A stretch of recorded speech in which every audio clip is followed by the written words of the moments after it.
Hello friends, long video போட்டு ரொம்ப நாள் ஆச்சு. ரீசெண்டாக வீட்டில் வந்து ஒரு 4 months பேக் வந்து வாஷிங் மிஷின் சேஞ்ச் பண்ணோம்.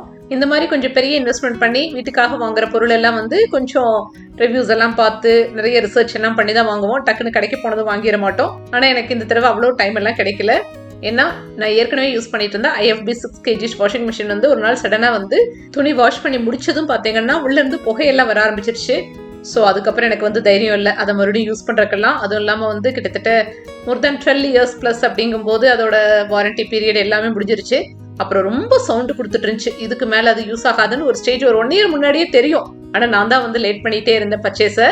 ஸோ 12 years ப்ளஸ் வந்து ஒரு IFB மிஷினை யூஸ் பண்ணிட்டு இந்த தடவை வந்து LGக்கு போயிட்டோம். 12 kgs ஆக்சுவலாக 6 kgsலேருந்து 12 kgs போனது வந்து ஒரு ஹியூஜ் வேரியேஷன். ஆக்சுவலாக 12 kgs எனக்கு அவ்வளோ தேவை இருக்காது அப்படின்னு தோணலை. தம்பி வீட்டில் 10 kgs இருந்துச்சு. தம்பியோட ஃப்ரெண்டு வீட்டில் வந்து 11 kgs வாங்கியிருந்தாங்க. ஸோ அவங்க எல்லாம் சஜஸ்ட் பண்ணாங்க, அக்கா பெட்டர் டு கோ வித் 12 அப்படின்னு சொல்லிட்டு. ஸோ அது நான் வந்து ரொம்ப யோசிக்காமல் வாங்கிட்டேன். ஆனால் ஒரு 3 பேர் இருக்கிற ஃபேமிலிக்கெல்லாம் வந்து 12 kgs அப்படிங்கிறது வாரத்தில் 2 நாள் யூஸ் பண்ணால் போதும். ஆனால் ஃப்ளாட் எல்லாம் சின்னதாக இருக்கும்போது நமக்கு காய போடுறதுக்கு இடம் வந்து கம்மியாக தான் இருக்கும். ஆனால் 12 kg மிஷின் வாங்கும்போது என்னாச்சு அப்படின்னா துணிகள் நிறைய சேர்ந்ததுக்கு அப்புறம் காய போடுறதுக்கு இடம் பத்தாத மாதிரி நான் ஃபீல் பண்ணேன். ஃபர்ஸ்ட் ஒரு 2-3 டைம்ஸ், அதுக்கப்புறம் கொஞ்சம் 2 டைம்ஸ்ங்கிறத வந்து வீக்லி 3 டைம்ஸ் வந்து மிஷின் யூஸ் பண்ற மாதிரி வந்து கொஞ்சம் மாடரேட்டா துணிகளை எல்லாம் அதுக்கு தகுந்த மாதிரி சேர்த்து வச்சுட்டு போட ஆரம்பிச்சேன். நீங்க யாராவது சின்ன ஃபேமிலியா இருந்து 12 kgக்கெல்லாம் போறீங்க அப்படின்னா கொஞ்சம் யோசிச்சு டிசைட் பண்ணுங்க. 4 பேர் இருக்கிற ஃபேமிலிக்கு 10 kg மிஷினே போதுமானதுங்கிறது என்னோட சஜஷன். வாரத்துல 3 தடவை இல்ல 4 தடவை மேக்ஸிமம் நம்ம யூஸ் பண்ணுவோம். 12 kgல என்ன இஷ்யூன்னா காய போடுறதுக்கு வந்து சிட்டில எல்லாம் வந்து ஃபிளாட்ல வந்து கொஞ்சம் இடம் தான் இருக்கும் நமக்கு. அதுல வந்து இந்த 12 kg மிஷின்ல ஒட்டுமொத்தமா வாரத்துல 2 தடவை எல்லாம் சேர்த்து வச்சு துணியை போடும்போது காய போடுறதுக்கு இடம் வந்து நிறைய தேவைப்படுது.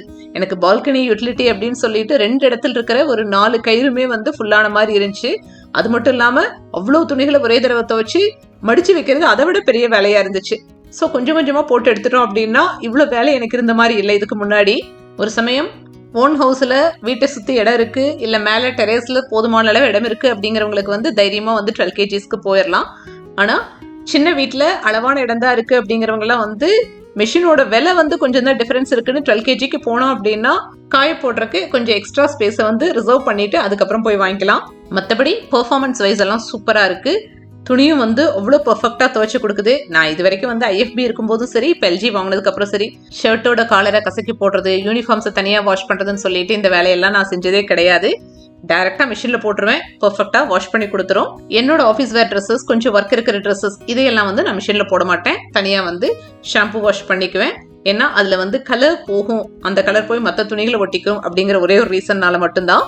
ரீசெண்டாக நியூஸில் நிறைய பேர் கேட்டிருப்பீங்க வாஷிங் மிஷின் வெடிக்கிறத பற்றி. அதோட மெயின் ரீசன் என்னன்னா தரைக்கு படுற மாதிரி டைரக்டா வந்து மிஷினை தரையிலேயே பிளேஸ் பண்றதுனால தான். கட்டாயம் ஒரு ஸ்டாண்டு போட்டு வைக்கணும். இல்லைன்னா இப்போ வந்து அமேசான்ல வந்து மல்டிபர்பஸ் பேட் ஒன்று விற்குது. அந்த 4 பேடை 4 எட்ஜஸ்க்கு வைக்கும் போது தரையிலிருந்து ஒரு 1.5 inch கேப் நமக்கு ஈஸியா கிடைக்குது. யூஸ்வலா இன்ஸ்டலேஷன் பண்ண வந்தவங்க வந்து ஸ்டாண்டு தான் வாங்கிக்கோங்கன்னு சொல்லி சொன்னாங்க. ஆனால் ஸ்டாண்ட் வந்து கொஞ்சம் காஸ்ட்லியா இருந்துச்சு. என்னோட ஃபேமிலி சர்க்கிள்ல இதை வந்து ஒரு 2-3 வீட்டில் யூஸ் பண்ணிட்டு இருந்தாங்க. மிஷின் வந்து ஸ்டடியா நின்று எந்த பிரச்சனையும் கொடுக்கல. இது வரைக்கும் நான் பார்த்துட்டேன். கிட்டத்தட்ட 2 years யூஸ் பண்ணிட்டு இருந்தது. பார்த்ததுக்கு அப்புறம் சரி நம்மளும் இதே வாங்கிக்கலாம்னு சொல்லிட்டு 300 rupees கம்மியா தான் வருது. இதே வாங்கி வாஷிங் மிஷின் ஸ்டாண்டுக்கு பதிலாக யூஸ் பண்ணியாச்சு. ஸ்டாண்டு வந்து 4000 rupeesக்கு மேல சொன்னாங்க. அதனாலதான் வந்து நான் சரி யோசிச்சு வாங்கிக்கலாம், அது வரைக்கும் இது இருக்கட்டும்னு சொல்லிட்டு இப்போ போட்டு வச்சிருக்கேன். இன்னொரு வேல்யூபிள் பாயிண்டிங்க வந்து நான் ஆட் பண்ணோம். பழைய மிஷின்ல எல்லாம் வந்து AI டெக்னாலஜி கிடையாது. இப்போ வாங்கி இருக்கிறதுல வந்து AI சென்சார் இருக்கிறதுனால ஃபர்ஸ்ட் டைம் மிஷின் யூஸ் பண்ணும் போதே வந்து ஒரு எரர் காமிச்சுது. எனக்கு அப்பவே டக்குன்னு பயம், என்னடா ஏதாவது ப்ராப்ளம் இருக்கிற மிஷினை வாங்கிட்டு வந்துட்டோமோ அப்படின்னு சொல்லிட்டு. ஆக்சுவலா அப்பதான் தெரிஞ்சது மிஷினுக்கு போதுமான அளவுக்கு தண்ணி உள்ள போகல அப்படின்னு சொல்லிட்டு. ஒரு சைக்கிள் மிஷின் ரன் ஆகிறக்குள்ளேயே நான் 2 தடவை இன்ஸ்டலேஷன் பண்றவங்களை கூப்பிட்டுட்டேன். நல்லவேளை அவங்க வந்து எங்க ஏரியாலே இருக்கிறதுனால டக்குன்னு வந்து பார்த்தாங்க. 2 தடவை வந்து பார்த்துட்டுமே 2வது தடவை என்ன சொல்லிட்டாங்கன்னா வாட்டர் இன்புட் வந்து ரொம்ப ரொம்ப கம்மியா இருக்கு மேடம், இதை நீங்க சரி செய்யாம மிஷின் ஓடாது. ஏன்னா வந்து இது AI டெக்னாலஜின்னு சொல்லிட்டாங்க. எனக்கு தூக்கி வாரி போட்டுருச்சு. மை காட், இத்தனை வருஷமா இதே தண்ணியை வச்சுதானே, இந்த அளவு தண்ணியை வச்சுதானே வந்து என்னோட மிஷின் ஓடிட்டு இருந்துச்சு.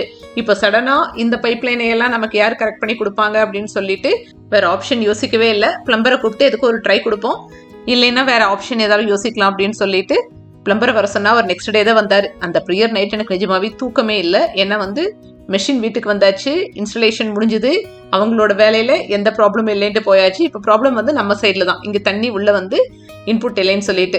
எனக்கு வந்து மிஷினை வேற இடத்துல வைக்கிறதுக்கான ஆப்ஷனும் கிடையாது. ஏன்னா இது வந்து ஃபிளாட் இண்டிபெண்டன்ட் ஹவுஸ்னா கூட வேற பைப்லைன் வர இடத்துல மாற்றி வைக்கலாம். நம்ம வீட்டில் இருக்கிற பழைய டெக்னாலஜி இருக்கிற பைப்லைன்ஸுக்கு ஏஐ டெக்னாலஜி இருக்கிற வாஷிங் மிஷினை நம்ம யோசிச்சிருக்க கூடாதோ அப்படின்னு எல்லாம் வந்து யோசிக்க ஆரம்பிச்சிட்டேன்.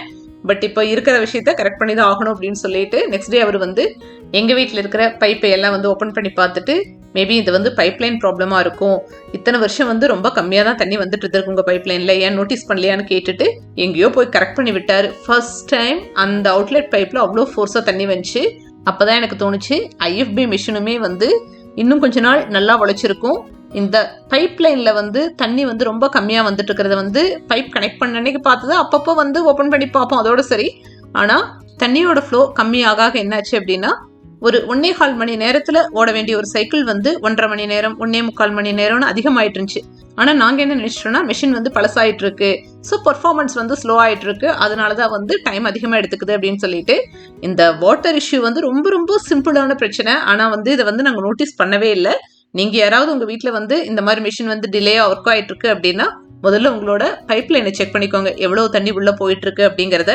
இப்போ வாங்கின மிஷின்ல ஏஐ டெக்னாலஜி காட்டிக்கு ஃபர்ஸ்ட் சைக்கிள்லயே வந்து ஸ்டாப் ஆகி சிக்னல் கொடுத்து என்ன ப்ராப்ளம்ங்கிறதும் இமீடியட்டா மிஷினே வந்து சொல்லிட்டதுனால அந்த ப்ராப்ளம் வந்து நாங்க சால்வ் பண்ண முடிஞ்சது.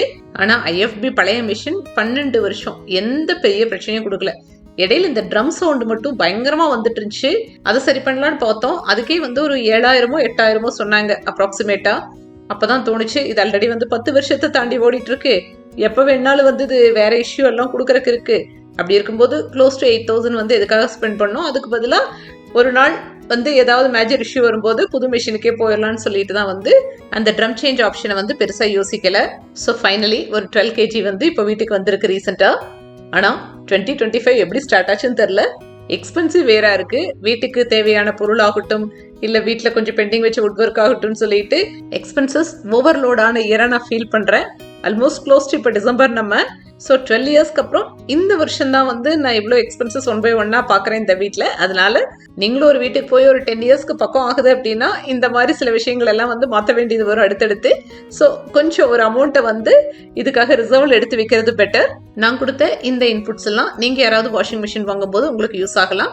உங்களுக்கு மட்டும் இல்லை, உங்கள் ஃபேமிலி அண்ட் ஃப்ரெண்ட்ஸ் சர்க்கிளில் யாராவது வாஷிங் மிஷின் வாங்குறாங்கன்னா அவங்களுக்கும் இந்த தகவல் எல்லாம் வந்து யூஸ்ஃபுல்லாக இருக்கும்னு ஃபீல் பண்ணீங்கன்னா இந்த வீடியோவை தாராளமாக நீங்கள் ஷேர் பண்ணலாம் அவங்க கூட. அண்ட் ஒன் மோர் திங், இது எல்ஜிக்கான ப்ரொமோஷன் வீடியோ எல்லாம் கிடையாது. நான் இந்த மிஷினை வாங்குறதுக்கு முன்னாடியும் வாங்கினதுக்கு அப்புறமும் இதோட எக்ஸ்பீரியன்ஸ் எப்படி இருக்கு அப்படிங்கறத உங்க கூட ஷேர் பண்ணிக்கிறேன். பிளஸ் என்னோட பழைய மிஷின்ல என்ன இஷ்யூ இருந்துச்சுங்கிறதையும் ஷேர் பண்ணிட்டு அவ்வளவுதான். கொஞ்சம் காஸ்ட்லியா இருந்தாலுமே வந்து என்னோட ப்ரிஃபரன்ஸ் எப்பவுமே ஃப்ரண்ட் லோட் மிஷின் தான். ஏன்னா பெர்ஃபார்மன்ஸ் வைஸ் வந்து டாப் லோட விட எப்பவுமே ஃப்ரண்ட் லோட் வந்து பெஸ்ட். அடுத்த ஒரு vlogல சீக்கிரமாவே சந்திப்போம். until then bye bye.